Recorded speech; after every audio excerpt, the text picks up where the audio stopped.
মাও কাঁদে ছেলেও কাঁদে, বাবা তুই আলেম হবি, তুই আমার জানাজার নামাজ পড়াবি।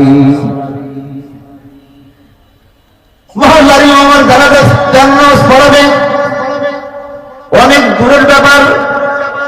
আমি বড় আশা রেখে এত কষ্ট করেছি, তুই আমার জানাজা নামাজ পড়াবি, আমার জন্য কবরের পাশে দাঁড়িয়ে দোয়া করবি। এজন্য মা তার সন্তানকে চোখের পানি ফেলে ফেলে বিদায় নিয়ে বাড়ি চলে যায়। ভালো কোনো খানা যখন তৈরি করে মা যখন খেতে চায়, মা খেতে পারে না, বাবা খায়, ভাই খায়, বোন খায়, কিন্তু মা যখন মুখে দিতে যায়, মার মুখে ওঠে না, মার চোখ দিয়ে দর দর করে পানি পড়তে থাকে, মার চোখ দিয়ে দর দর করে পানি থাকে। একবার মা মুখ পর্যন্ত উঠায় আবার নামায়। এই মা এত কষ্ট করে সন্তানকে একটু বড় করে মাদ্রাসায় দেয়, কত রিস্ক নিয়ে, কত কঠিন পাশান হয়ে সন্তানকে আলেম বানাইতে হয়।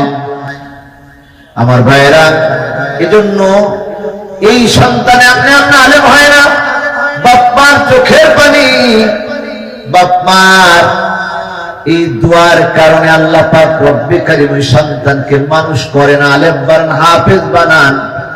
আর একজন হাফেজ কুরআন কিয়ামতের ময়দানে তার পরিবার থেকে এমন 10 জনকে জান্নাতে নিতে পারবে যাদের জন্য জাহান্নাম অধীন হয়ে গেছে। সুবহানাল্লাহ।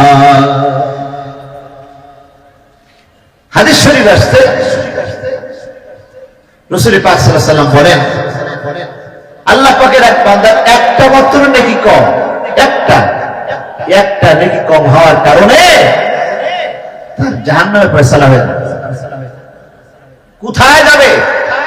ছেলে মেয়ে কেউ দিবে না, সকলেই আজকে আমার কি অবস্থা হয়ে যায়, আমার কি পরিস্থিতি হয়, তাই খুব পাগল হয়ে যাবে।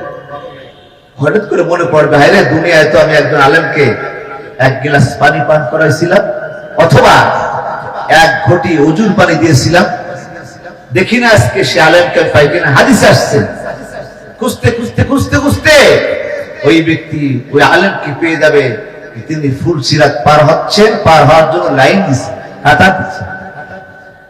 যে বলে, হুজুর আরিফ তারি, আপনি কি আমাকে চেনেন? হ্যাঁ, তোমাকে তো চেনা চেনা মনে হয়।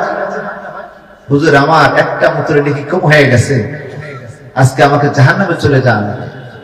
আমার বিবি, তার জন্য কি কষ্ট করেছি, ছেলে মেয়ে সত্য মিথ্যা কত কিছুই করেছি তাদের সুখের শান্তির জন্য, আজকে আমাকে চলে যাওয়া লাগে জাহান্নামে, একটা নেকি পাচ্ছি।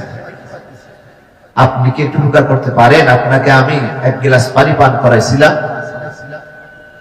তখন হাদিসে আসছে, ওই হুজুর আলেম তিনি ফুলসিরাত পার না হয়ে ফিরে আসবেন, তার জন্য সুপারিশ করে জান্নাতে পৌঁছাই দিয়ে এরপর আলেম জান্নাতে যাবে।